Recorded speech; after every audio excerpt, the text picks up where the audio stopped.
쉐마에서는 가장 귀중한 구절인 6장 4절과 5절은 4개의 문장으로 구성되어 있고 그 중에 가장 중요한 단어는 하나님을 사랑하라 하는 명령입니다. 그런데 표면적으로서는 신명기 6장 4절에서 5절의 이 쉐마가 하나님의 사랑만 말을 하고 있습니다. 그러나 그 내용을 살펴보면 실제로는 이웃 사랑을 포함하고 있는 것입니다. 예수님께서는 큰 계명을 2가지로 압축합니다. 하나는 하나님의 사랑, 또 다른 이웃 사랑입니다. 예수님의 정신과 구약 성서의 정신을 다 함께 묶어놓은 핵심적인 말씀이다 라고 볼 수 있습니다.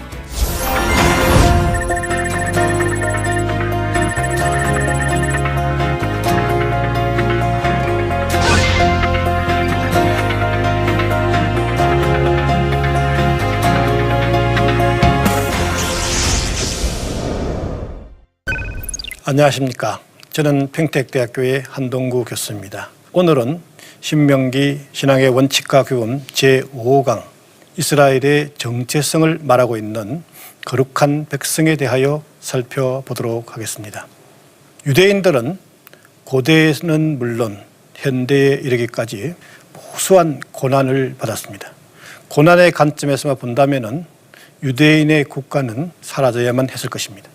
그러나 지금까지 유대인의 국가가 계속 건재하여 살아남는 이 생명력의 뿌리에는 선민 사상이 있었기 때문이 아닌가 하는 생각이 들기도 합니다. 선민 사상은 유대인들의 우월성을 주장했다라는 오해들이 있어 왔습니다. 그러나 선민 사상의 그 기초가 되는 신명기의 거룩한 백성에는 이와는 반대의 내용을 전하고 있습니다. 자, 이제 오늘의 포인트를 한번 살펴보려고 합니다. 거룩한 백성이라는 이 함축된 용어 안에는 이스라엘의 정체성을 잘 표현해주고 있습니다. 뿐만 아니라 이러한 성찰된 사상은 신명기의 독특한 역사적 사유에서 기인된 것입니다. 이스라엘 백성이 약속의 땅으로 들어가서 그 땅의 백성들과 전쟁을 한 연후에 그리고 그들이 그곳에 정착하여 살게 될 때 이런 서론으로 되게 시작합니다. 그리고 여기에 이어서 하나님의 요구들이 다양한 형태로 소개되고 있습니다. 이스라엘 백성들이 그들에게서 어떻게 행동해야 한가 하는 그런 하나님의 요구가 자세하게 소개되고 있습니다. 이 짧은 서론 안에 신명기의 독특한 역사적인 사유가 포함되어 나옵니다. 이 점에 대하여 먼저 살펴보려고 합니다. 그리고 두 번째로는 고대 이스라엘 백성은 물론 오늘날 현대인들은 불가피하게 이방인 혹은 이방 민족들이 살아가는 세계에서 살아야 하고 때로는 이들과의 관계를 맺으면서 살아야 하는 것입니다. 그럼에도 불구하고 신명기에서는 이들과의 철저한 단절, 엄격한 구별을 요구하고 있는 것입니다. 대체 무슨 이유에서 그와 같은 엄격한 구별을 요구했을까 하는 점을 살펴보려고 합니다. 결론을 조금 앞당겨서 말씀드린다면 이러한 태도는 이스라엘의 민족적인 우월성을 주장했다기보다는 정반대로 약자들의 생존을 위한 절규 같은 내용이라고 볼 수 있습니다. 그리고 세 번째로는 진정한 의미에서 하나님께서 요구한 것은 거룩한 백성이 되어야 한다라고 했습니다. 이 거룩한 백성의 진정한 의미가 뭘까? 그리고 그 핵심적인 내용 안에는 이스라엘 백성들이 하나님과 세계를 섬겨야 하는 그 사명이 담겨져 있다 하는 점들을 살펴보고자 합니다. 자, 이제 신명기의 역사적인 사유의 특성들을 살펴보려고 합니다. 이 특성들은 거룩한 백성에 대한 요구의 중요한 기초적인 사상이기 때문에 자세히 살펴보려고 합니다. 신명기의 많은 구절에서는 독특한 서론으로 시작하고 있습니다. 그 서론은 이렇습니다. 너는 여호와 내 하나님께서 내게 주시는 땅에 들어가 정착하여 살 때라는 이 서론으로 시작합니다. 그리고 이 서론은 그 다음에 이어서 하나님의 요구로 표현되는 계명들이 소개되니까 계명의 서론, 이게 역사적 계명의 서론이라는 이름으로 불려지고 있습니다. 첫 번째는 총체적인 사유입니다. 혹은 전체적 사유라고도 할 수 있습니다. 예언자들은 사회나 국가를 예언 선포의 대상으로 삼고 있습니다. 예를 들면 이사야는 이스라엘 백성들을 포도원에 비유하면서 이스라엘의 무익성을 포도원에 있는 포도가 열매를 없다는 것을 가지고 그렇게 규탄을 해왔습니다. 신명기에서는 민족 전체를 선포의 대상으로 삼고 있습니다. 그리고 이스라엘 민족을 청취자로 요구하고 있는 것입니다. 아까 전에 약속의 땅으로 들어갈 때라고 되어 있습니다. 여기에서 이 땅이라는 표현은 단지 농경의 대상으로서의 농토를 말한다고 볼 수는 없습니다. 약속의 땅에서 전개되는 삶의 모두를 여기에서 문제시하고 있는 것입니다.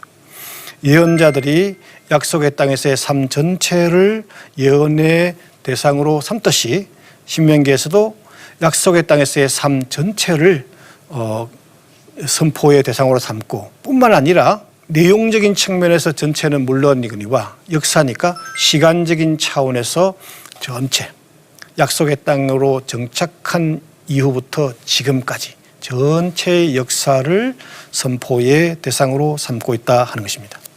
두 번째로는 사물을 보다 더 깊숙이 철저히 보기 위하여 권원적인 사고라고 볼 수 있습니다.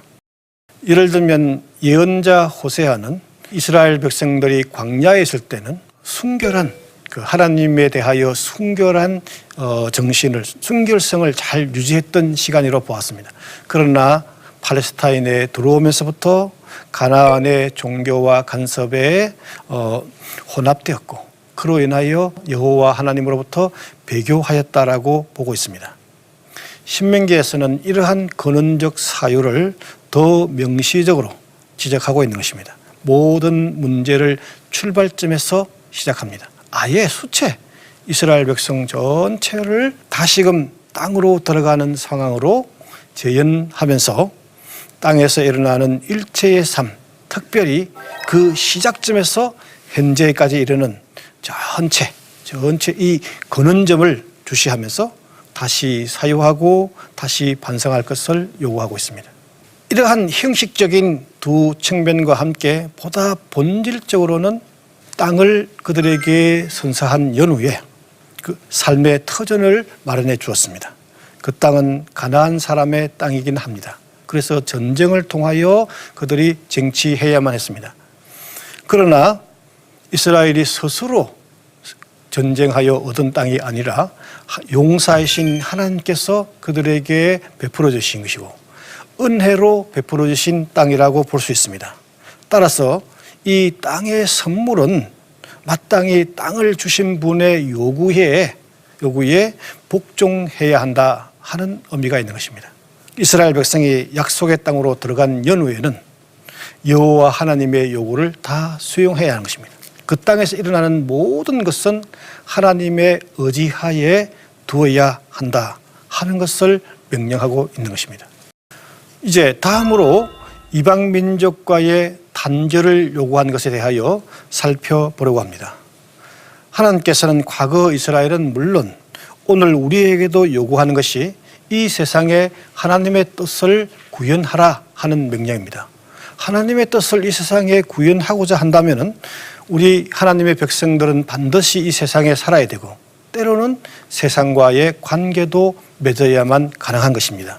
그런데 이상하게도 신명기 7장 1절에서 6절에서는 이 이방 민족과의 철저한 단절을 요구하고 있다는 것입니다.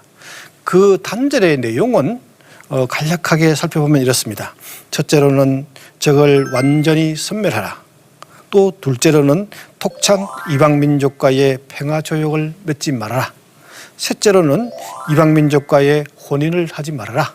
그리고 네 번째로는 이방 민족의 종교를 철저히 거부하고 또 분쇄하라 이런 내용입니다. 그런데 이런 것들을 우리가 영역별로 보면은 두 차원으로 이렇게 나눌 수 있는데, 하나는 사회 문화적인 관계와 접촉을 금지한다. 또 하나는 종교적인 접촉과 교류를 금지한다. 이렇게 볼 수 있습니다. 하나님께서는 왜 이와 같은 엄격한 관계의 단절, 이방민족의 배제를 요구했을까? 물론 이 신명기 7장 1절에서 6절에서는 명시적으로 그 이유를 설명하지는 않았습니다. 그러나 구약 성경의 여러 본문들을 가지고 우리가 추론해보면 몇 가지의 이유들이 있는데, 첫 번째는 예속의 법칙이라고 볼 수 있습니다. 경제적으로 약자나 혹은 가난한 자나 가난한 민족이 경제적으로 부유한 혹은 강한 나라 사람이나 강한 민족과 같이 지낼 때 그들을 부러워해서 모방하려는 욕망이 생겨나기 쉽습니다. 그래서 신명기 7장 1절에서 6절에서는 엄격한 단절을 명령하여서 스스로 예속에 빠져드는 그 우를 근본적으로 막고자 했던 것입니다. 이러한 점들은 종교적인 관점에서 보면 더욱더 분명하게 잘 나타납니다. 이방민족과 혹은 자기보다 더 우월하다고 생각하는 강한 자들과의 빈번한 접촉을 하게 되면 종교적인 비교가 더 잘 일어날 수 있다 하는 것들입니다. 주변 강한 민족을 모방하여 또 추종하면서 정신적으로 예속되었을 경우에는 민족의 자주성을 상실할 위험이 있고, 또 이런 자주성을 상실한 경우에는 강한 국가, 강한 나라로 발전할 수 있는 가능성을 그 근원에서부터 차단할 수 있습니다. 두 번째로는 정체성의 보존에 있다고 볼 수 있겠습니다. 왕이나 귀족들은 종종 이방 민족의 사람들과 결혼을 하는 경우가 많았습니다. 그러나 일반 이스라엘 사람들이 만약에 이방 민족의 지배하에 있는 동안에 그 지배하고 있는 사람들과 혼인을 했을 경우에, 이 경우에는 사람들이 좀 곱지 않은 시선으로 바라보았을 것입니다. 이방 민족과의 혼인은 정체성의 상실을 가져올 수 있습니다. 이것은 곧 다른 사람의 생존을 위협하는 결과를 초래합니다.